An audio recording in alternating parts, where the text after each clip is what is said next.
Good morning dear student. तो आज हम अध्याय 2 पढ़ेंगे जिसका नाम है दादी माँ। ठीक है। अब देखिए, हमारी जो दादी होती है वह क्या है, हमसे बहुत प्यार करती है और हमारी परवाह भी करती है। और हम भी अपने दादी से क्या है, बहुत प्यार करते हैं। हमारे घर में जो भी बड़े होते हैं जैसे दादी दादा, या क्या है, बाहर से भले ही सख्त हो इसका मतलब कि वह हमें किसी बात के लिए टोके या फिर डांटे। वह बाहर से भले ही सख्त हो लेकिन अंदर से बहुत ही कोमल हृदय वाले होते हैं। वह हमारी बहुत फिक्र करते हैं और बहुत हमारी परवाह भी करते हैं। तो इस पाठ में लेखक ने भी अपने दादी माँ के बारे में बताया है कि किस तरह उनकी दादी माँ उनसे प्यार करती है, उनकी देखभाल करती है, उनकी परवाह करती है। तो यह सभी बातें लेखक शिव प्रसाद सिंह ने इस पाठ में हमें बताई गई है कि उनकी दादी के साथ बिताई हुई पुरानी बातें उन्होंने इस कहानी के माध्यम से हमें बताई है। तो दादी माँ इस पाठ के लेखक कौन है? शिव प्रसाद सिंह। अब देखिए इन्होंने इस पाठ में क्या बताया है। कमजोरी ही है अपनी, पर सच तो यह है कि जरा सी कठिनाई पड़ते बीसों गर्मी बरसात और बसंत देखने के बाद भी मेरा मन सदा नहीं तो प्राय अनमना सा हो जाता है। लेखक कहते हैं कि बीसों गर्मी बरसात देखने के बाद भी, यानी उन्होंने अभी तक बहुत सी गर्मी बरसात देखी है, यानी कि उनकी उम्र जो है वह अभी काफी बड़ी है। मेरे शुभचिंतक मित्र मुंह पर मुझे प्रसन्न करने के लिए आने वाली छुट्टियों की सूचना देते हैं और पीठ पीछे मुझे कमजोर जरा सी प्रतिकूलता से घबराने वाला कहकर मेरा मजाक उड़ाते हैं। अब लेखक लेखक अगर छुट्टियों के बारे में सुने तो वह क्या है, बहुत प्रसन्न हो जाते हैं। उन्हें ऐसे लगता है कि कब छुट्टियां लगेंगी और कब मैं अपने परिवार से, अपने घर वालों से मिलूंगा। तो लेखक के दो मित्र क्या करते हैं, उन्हें आने वाली छुट्टियों के बारे में बताकर प्रसन्न करते हैं और पीठ पीछे क्या है, उनका मजाक उड़ाते हैं। जरा सी प्रतिकूलता से घबराने वाला कहकर उनका मजाक उड़ाते हैं। मैं सोचता हूँ, लेखक क्या सोचते हैं, अच्छा अब कभी उन बातों को नहीं सोचूंगा। ठीक है, जाने दो, सोचने से होता ही क्या है। पर बरबस मेरी आंखों के सामने शरद की शीत किरणों के समान स्वच्छ शीतल किसी की धुंधली छाया नाच उठती है।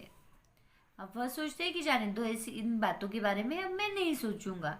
पर बस मेरी आंखों के सामने शरद की शीत, अब देखिए शरद की शीत किरणों के समान। अब यहाँ पर शरद आया है, यहाँ पर वसंत आया है। यह सभी क्या है, यह सभी ऋतु है। हिंदी में कितने ऋतु होते हैं? 6 ऋतु होते हैं। वसंत, ग्रीष्म, वर्षा, शरद, हेमंत और शिशिर। ठीक है। तो यह क्या है, यह 6 ऋतु है। तो लेखक कहते हैं पर बरबसी मेरी आंखों के सामने शरद की शीत किरणों के समान स्वच्छ शीतल किसी की धुंधली छाया नाच उठती है। मतलब कि उन्हें किसी की याद आ जाती है। मुझे लगता है जैसे क्वार के दिन आ गए हैं। क्वार का मतलब होता है अश्विन महीना, है ना। अब हिंदी में जो महीने होते हैं 12 महीने, वह आपको पता है हिंदी में कौन से महीने होते हैं? कौन कौन से 12 महीने होते हैं? जैसे कि देखिए, चैत्र, बैसाख, ज्येष्ठ, आषाढ़, श्रावण, भाद्रपद, आश्विन, कार्तिक, मार्गशीर्ष, पौष, माघ और फाल्गुन। ठीक है। तो यह 12 महीने हैं। और क्वार किस महीने को कहा जाता है? आश्विन महीने को क्वार का महीना कहा जाता है। ठीक है। जो क्वार का महीना होता है, मुझे लगता है क्वार के दिन आ गए हैं। अब देखिए, मुझे लगता है क्वार के दिन आ गए हैं। क्वार का महीना जो होता है वह कौन सा महीना होता है? अश्विन का महीना। ठीक है। अब जैसे चैत्र से हमारे हिंदी महीनों की शुरुआत होती है। जैसे चैत्र, बैसाख, ज्येष्ठ, आषाढ़, श्रावण, भाद्रपद, आश्विन, कार्तिक, मार्गशीर्ष, पौष और माघ और फाल्गुन मैंने आपको बताया है। ठीक है।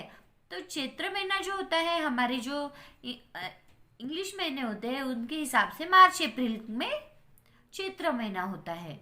और यह अश्विन महीना यानी क्वार का महीना कहा जाता है अश्विन महीने को। तो देखिए, मुझे लगता है कि क्वार के दिन आ गए हैं। मेरे गांव के चारों ओर पानी ही पानी हिलोरे ले रहा है। अब वह सोच में डूब जाते हैं कि उन्हें लगता है क्वार के दिन आ गए हैं, मेरे गांव के चारों ओर पानी ही पानी हिलोरे ले रहा है।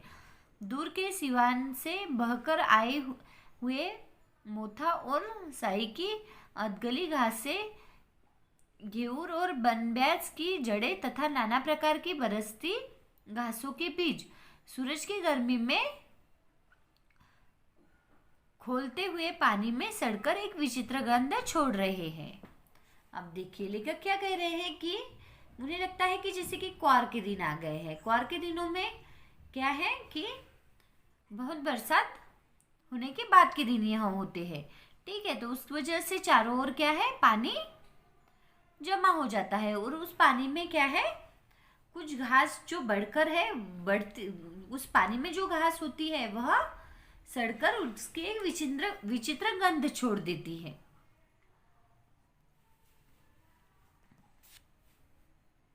रास्ते में कीचड़ सूख गया है और गांव के लड़के किनारों पर झाग भरे जलाशयों में धमाके से कूद रहे हैं और वह सोचते हैं कि वह जो पानी भरा है जिसमें कुछ घास सड़कर उसकी एक विचित्र गंध आ रही है, उस वह घास सड़ने की वजह से क्या होता है कि वह झाग भरे वह जो घास होता है उस वजह से वह पानी कैसा हो जाता है, झाग भरा हो जाता है और उसमें लड़के क्या कर रहे हैं, धमाके से कूद रहे हैं। वह सब याद करते हैं कि जिस तरह जैसे कि बच्चे वहां पर कूद रहे हैं।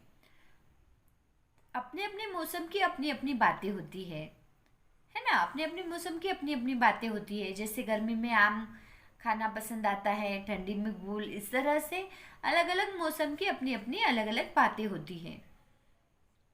आषाढ़ में आम और जामुन न मिले तो चिंता नहीं, पर लेखक क्या कहते हैं, आषाढ़ में जामुन न मिले तो चिंता नहीं, अगहन में चूड़ा और गुड़ न मिले दुख नहीं, चैत के दिनों में लाई के साथ गुड़ की पट्टी न मिले, गुड़ की पट्टी न मिले अफसोस नहीं, पर क्वार के दिनों में इस गंधपूर्ण झाग भरे जल में कूदना न हो तो बड़ा बुरा मालूम होता है। क्या कहते हैं लेखक कि ये चीजें न मिले, चाहे तो आषाढ़ में आम जामुन न मिले चिंता नहीं, अगन में चूड़ा गुड़ न मिले कोई दुख नहीं, चैत के दिनों में लाई के साथ गुड़ की पट्टी न मिले अफसोस नहीं, पर क्वार के दिनों में वह जो किनारे पर झाग भरे जलाशयों के जलाशय होते हैं उसमें इस गंधपूर्ण झाग भरे जल में कूदना न हो तो बड़ा बुरा मालूम होता है। इस बात से उन्हें अफसोस होता है ना।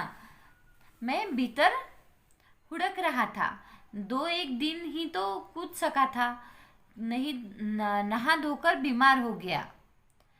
तो वह भीतर हुड़क रहे थे कि 1-2 दिन ही वह कूद सके थे उन जलाशयों में, वह 1-2 दिन ही कूदे और 1-2 दिन ही कूदने पर वह बीमार हो गए। हल्की बीमारी न जाने क्यों मुझे अच्छी लगती है, थोड़ा थोड़ा ज्वर हो, सर में साधारण दर्द और खाने के लिए दिन भर नींबू और साबु। तो लेखक क्या कहते हैं कि थोड़ी थोड़ी जो यह बीमारी है यह मुझे अच्छी लगती है, क्योंकि इसमें क्या होता है, इसमें कुछ ज़्यादा बीमार इंसान नहीं पड़ता, इसमें थोड़ा सा ज्वर होता है यानी थोड़ा सा बुखार होता है और साधारण ही दर्द होता है सर में, और खाने के लिए दिन भर नींबू और साबु मतलब नींबू शरबत और साबूदाने का कोई भी चीज़ हमें खाने के लिए मिलती है। लेकिन इस बार ऐसी चीज़ नहीं थी, ज्वर जो चढ़ा तो चढ़ता ही गया, रजाई पर रजाई और उतरा रात 12 बजे के बाद। लेखक क्या कहते हैं, लेकिन इस बार ऐसा हुआ था क्या, नहीं, इस बार ज्वर जो चढ़ा जो चढ़ता ही जा रहा था और उतरा कब, रात 12 बजे के बाद। दिन में मैं चादर लपेटे सोया था, दादी माँ आई, शायद नहाकर आई थी, उसी झाग वाले जल में पतले दुबले स्नेह सने शरीर पर सफेद किनारीहीन धोती, सन से सफेद बालों के सिरों पर सदैव टपके हुए जल की शीतलता।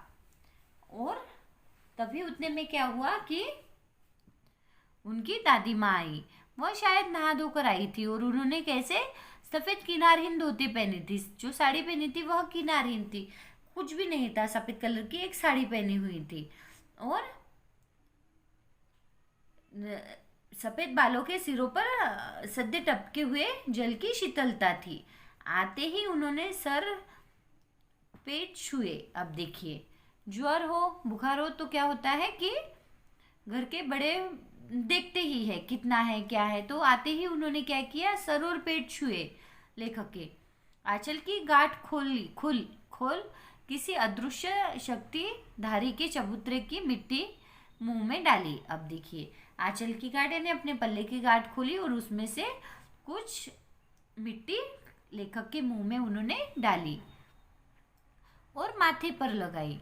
दिन रात चारपाई के पास बैठी रहती।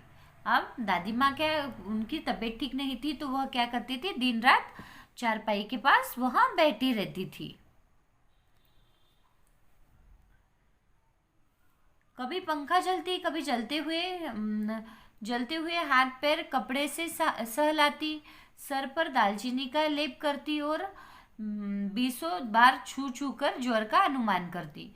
अब वहां पर बैठे बैठे वह कभी पंखा चलती रहती थी और कभी दालचीनी का लेप उनके सिर पर लगाती थी और 20 बार छू छू कर देखती, ज्वर का अनुमान लगाती थी कि कितना है, कैसा है, बढ़ रहा है कि कम हो रहा है, इस तरह से। हांडी में पानी आया कि नहीं उसे, अब देखिए, हांडी में पानी आया कि नहीं, उसे पीपल की छाल से छोका कि नहीं, खिचड़ी में मूंग की दाल एकदम मिल तो गई, कोई बीमार के घर में सीधे बाहर से आकर तो नहीं चला गया, आदि लाखों प्रश्न पूछ कर घर वालों को परेशान कर देती थी। अब देखिए, उन्हें लेखक की बहुत चिंता थी, इसीलिए वहाँ खिचड़ी में जो मूंग की दाल है वह एकदम मिली कि नहीं ऐसे पूछती। फिर कोई घर में बीमार है तो कोई बाहर से एकदम से आकर तो नहीं चला गया, ऐसे अनेकों प्रश्न पूछकर वह घर वालों को परेशान कर देती। दादी माँ को गवई गांव की 50 किस्म की दवाओं के नाम याद थे। उन्हें अलग अलग दवाइयों के नाम याद थे। गांव में कोई बीमार होता उसके पास पहुंचती और वहां भी वही काम, हाथ छूना, माथा छूना, पेट छूना, फिर भूत से लेकर मलेरिया, सरसाम, निमोनिया तक का अनुमान विश्वास के साथ सुनाती। अब दादी को बहुत सी दवाइयों के नाम पता थे, लेखक की दादी को बहुत से दवाइयों के नाम पता थे। यहाँ तक कि गांव में भी कोई बीमार हो जाता तो वह उनके पास पहुंच जाती और पहुंचकर उनकी बीमारी भी देखने लगती, कभी माथा छूती, कभी पेट छूती और कौन सी बीमारी है यहाँ विश्वास के साथ बता देती थी। महामारी और विषुचिका के दिनों में रोज सवेरे उठकर स्नान के बाद लवंग और गुड़ मिश्रित जलधार, गुगल और धूप सफाई कोई उनसे सीख ले, है ना। अब देखिए, वह क्या करती थी कि महामारी और विषुचिका के दिनों में जब महामारी उनके गांव में आ गई थी तब उन दिनों वह क्या करती, रोज सवेरे उठकर स्नान के बाद लवंग और गुड़ मिश्रित जलधार, गुगल और धूप यह पूरे घर में करती थी। मिक्स करके पूरा उनका धूप घर में लगाती थी। सफाई कोई उनसे सीखे, सफाई में भी वह बहुत ही अच्छी थी। दवा में देर होती तो देखिए, सफाई कोई उनसे सीखे।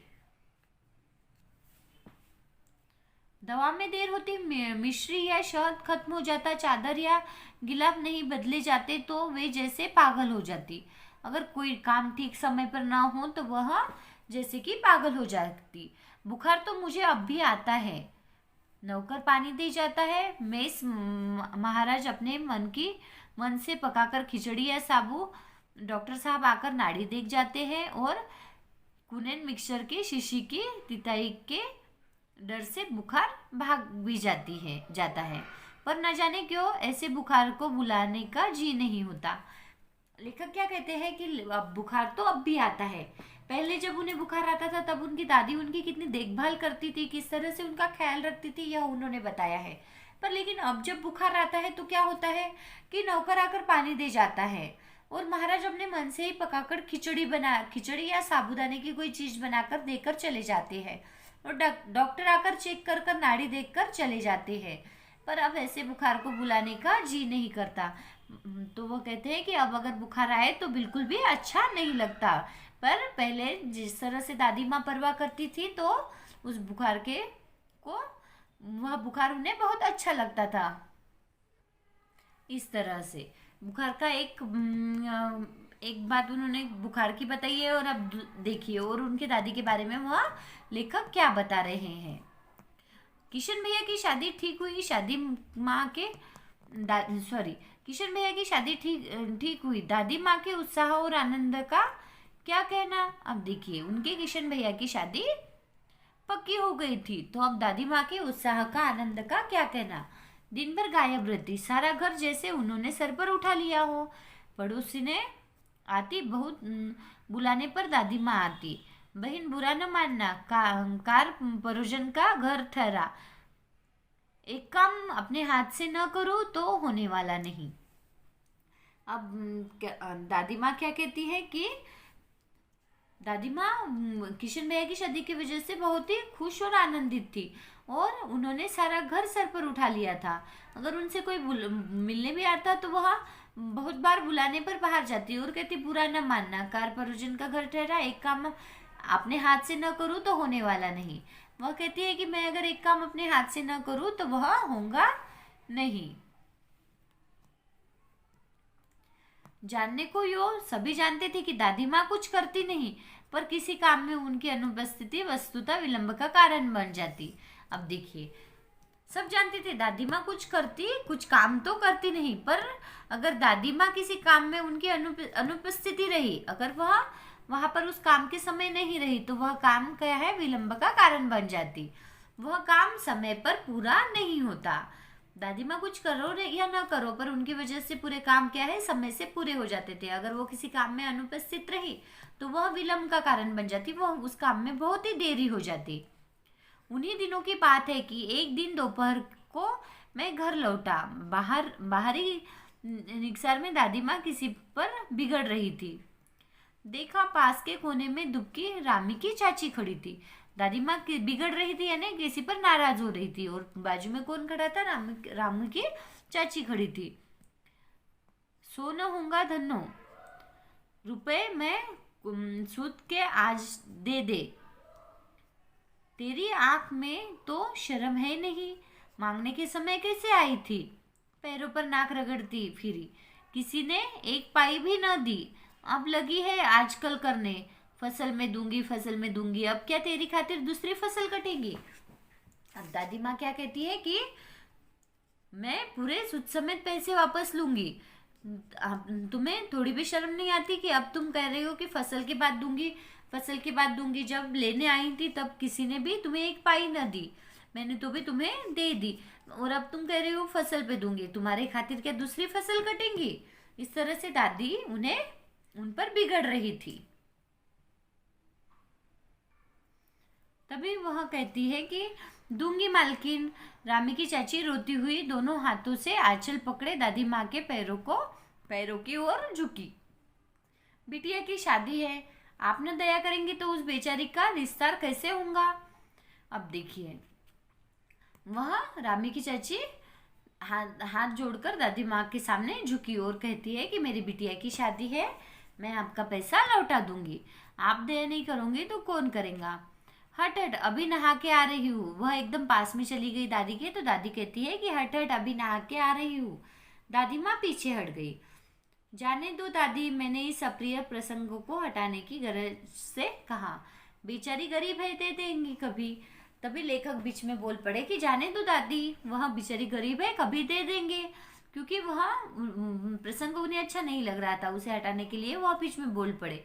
तभी दादी कहती है चला है समझाने। मैं चुपके से आंगन की ओर चला गया। कई दिन बीत गए और ऐसा दादी ने ऐसे कहते ही वह झट से आंगन की ओर चले गए। मैं इस प्रसंग को एकदम भूल सा गया था। एक दिन रास्ते में रामी की चाची मिली। वह दादी को पूतो फलो दूधो नहाओ का आशीर्वाद दे रही थी। एक दिन रामी की चाची, वह लेखक उस बात को पूरी तरह भूल गए थे, पर कुछ दिनों बाद उन्हें रामी की चाची मिली तो वह दादी को दूधनाओं पुतो फलों का आशीर्वाद दे रही थी। मैंने पूछा क्या बात है? उन्होंने क्या पूछा? लेखक ने पूछा क्या बात है?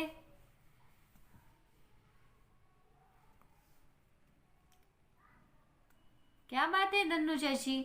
तो उनसे उन्होंने व्रिहुल होकर कहा, उरेन हो गई बेटा, भगवान भला करे हमारी मालकिन का।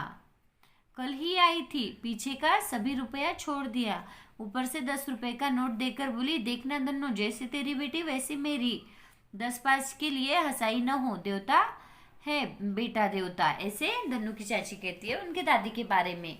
क्या कहती है? देवता है बेटा देवता, क्योंकि वह कल ही आई थी और पिछला जो पैसा है वह पूरा उन्होंने माफ कर दिया और साथ में 10 रुपए का नोट भी दिया और कहा कि तुम्हारी बेटी जो मेरी बेटी, तो इतने से के लिए किसी के सामने हंसाई न हो।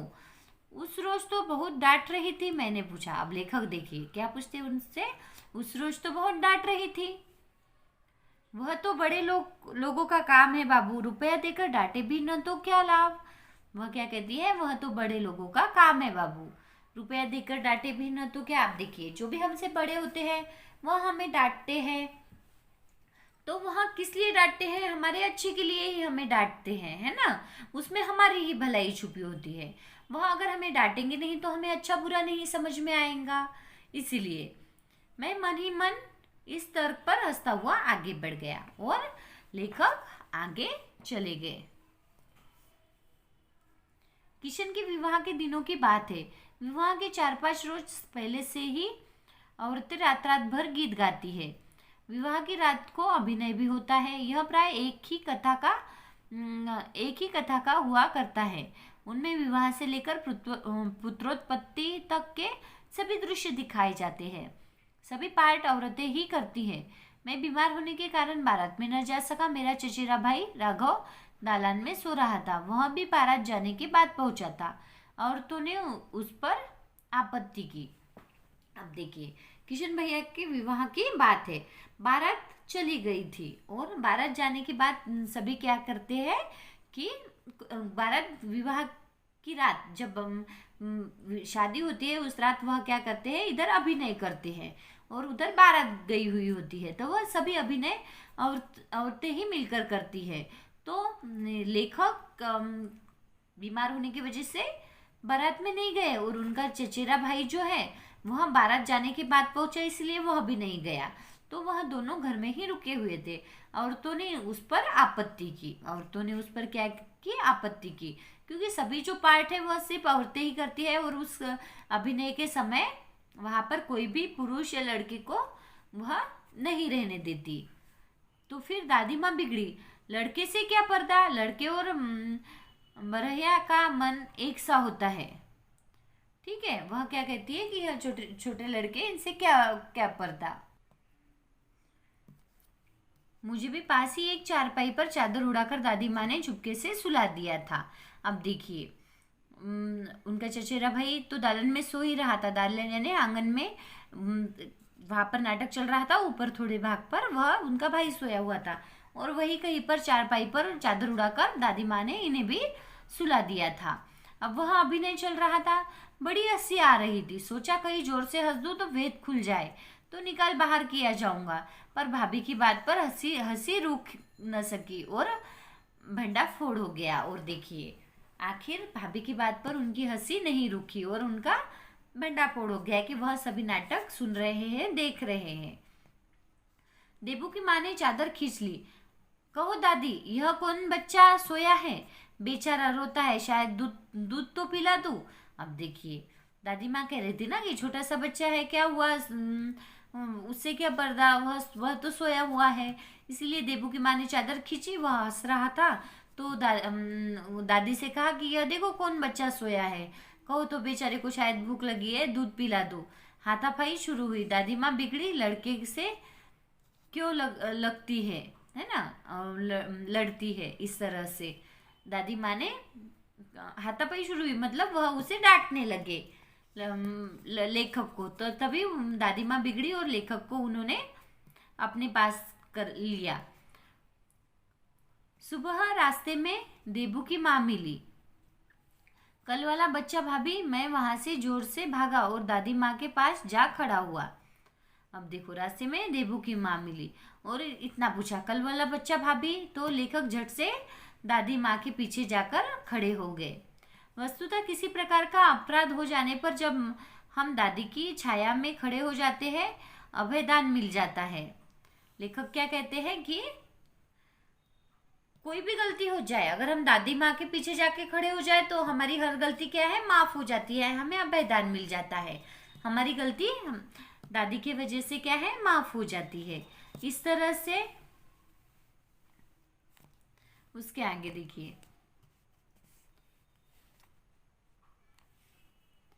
स्नेह और ममता की मूर्ति दादी माँ की एक एक बात आज कैसी कैसी मालूम होती है।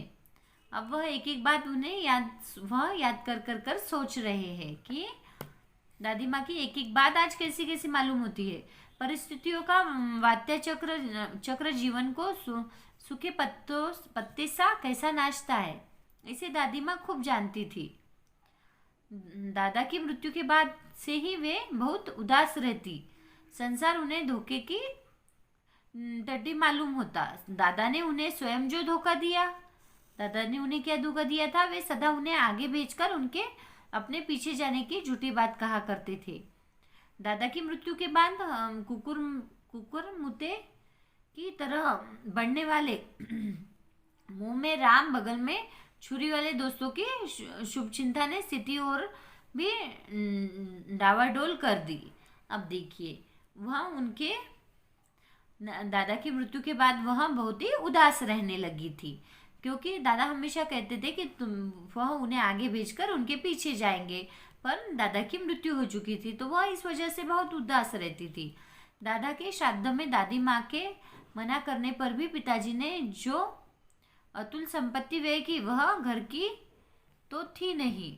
अब देखिए, दादी ने दादा के श्राद्ध के लिए इतना खर्चा करने के लिए मना कर दिया था, तो भी पिताजी ने बहुत सी संपत्ति व्यय कर दी, खर्च कर दी।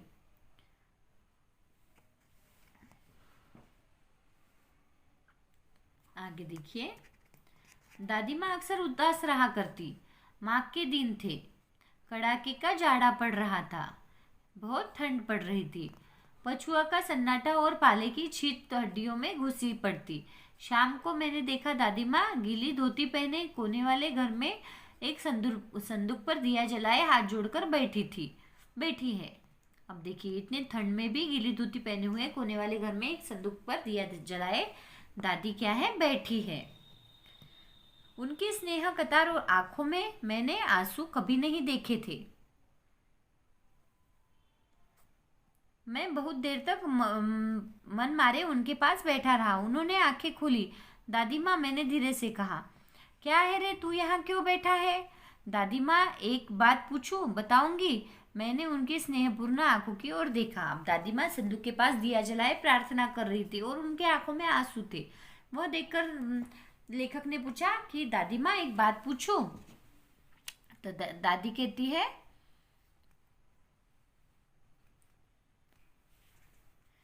क्या है, पूछ। तुम रोती थी? दादी माँ मुस्कुराई। पागल, तूने अभी खाना भी नहीं खाया ना, चल चल। अब देखिए, लेखक ने दादी के आंखों में आंसू देखे थे, पर दादी ने आंसू छुपा लिए और कहा कि और वह मुस्कुराने लगी। लेखक ने पूछा, तुम रोती थी? तो दादी मुस्कुराई और कहा कि तुमने खाना नहीं खाया है, चलो चलो खाना खा लो। धोती तो बदल लो दादी माँ, मैंने कहा। लेखक ने कहा, धोती गीली है, धोती तो बदल लो। तो दादी कहती है, मुझे सर्दी गर्मी नहीं लगती बेटा। वे मुझे खींचती रसोई में ले गई। सुबह मैंने देखा चारपाई पर बैठे पिताजी और किशन भैया मन मारे कुछ सोच रहे थे। दूसरा चारा ही क्या है? बाबू बोले, रुपया कोई देता नहीं, कितने के तो अभी पिछले भी बाकी है। वे रोने रोने से हो गए। इस तरह से वहाँ क्या है कि पिताजी और किशन भैया दोनों ही चारपाई पर बैठे बैठे बातें कर रहे थे। अब उनकी परिस्थिति थोड़ी नाजुक हो गई थी, गरीब हो गई थी, बहुत सा खर्च उन्होंने कर दिया था, तो इस वजह से तो वह क्या कहता है कि अभी तो कोई रुपया भी नहीं देता, किसी किसी के तो पिछले भी देने बाकी है। तभी दादी कहती है, रोते क्यों हो रे, क्यों है रे? दादी माँ ने उनका माथा सहलाते हुए कहा, मैं तो अभी हूँ ही। उन्होंने संदूक खोलकर एक चमकती सी चीज निकाली। तेरे दादा ने यह कंगन मुझे इसी दिन के लिए पहनाया था। उनका गला भर आया। अब देखिए, सोने के कंगन दादी माँ ने उस संदूक से निकाले और उनके हाथ में रख दिए और कहा कि दादा ने यह कंगन मुझे इसी दिन के लिए पहनाए थे। इसे सहज कर रखती आई हूँ, यह उनके वंश की निशानी है। उन्होंने आंसू पोंछकर कहा, पुराने लोग आगा पीछा सब सोच लेते थे बेटा। अब देखिए, वह कहती है कि पुराने लोग आगा पीछा सब सोच लेते थे बेटा, और उन्होंने वह कंगन उन्हें दिए। और वह कहती है कि दादाजी ने यह कंगन मुझे इसी दिन के लिए दिए होंगे, मतलब मुश्किल दिनों में यह काम आ सके इसलिए। लेखक कहते हैं, सचमुच मेरी दादी माँ शापभ्रष्ट देवी सी लगी। धुंधली छाया विलीन हो गई। मैंने देखा दिन काफी चढ़ आया है। पास के लंबे खजूर के पेड़ से उड़कर एक कौवा अपनी घिनौनी काली पंखों फैलाकर मेरी खिड़की पर बैठ गया। इस तरह से वह ऐसी सोच में डूबे हुए थे, तभी उनकी धुंधली छाया विलीन हो गई। उन्होंने देखा कि दिन काफी चढ़ आया है। हाथ में अब भी किशन भैया का पत्र काँप रहा था, और उनके हाथ में अब भी किशन भैया का पत्र काँप रहा था। मतलब वो किशन भैया का पत्र आया था कि उनकी दादी नहीं रही। वह पढ़ते पढ़ते ही वह इन सब बातों को याद कर रहे थे। दादी के साथ बिताए हुए हर एक दिन को वह याद कर रहे थे। हाथ में अब भी किशन भैया का पत्र काँप रहा था। काली चिड़ियों की कतारें धूमिल हो रही है। आंखों पर विश्वास नहीं होता। मन बार बार अपने से ही पूछ बैठता है, क्या सचमुच दादी माँ नहीं रही? इस तरह से वह दुखी होकर सोचने लगते हैं कि क्या सचमुच दादी माँ नहीं रही। इस तरह से उनकी दादी माँ की बातें वह एक एक याद करके उन्होंने इस कहानी में हमें बताई है। ये इस कहानी के लेखक है, दादी माँ इस कहानी के लेखक है शिव प्रसाद सिंह। तो यहाँ पर हमारा पाठ दादी माँ यहाँ पूरा होता है। Thank you.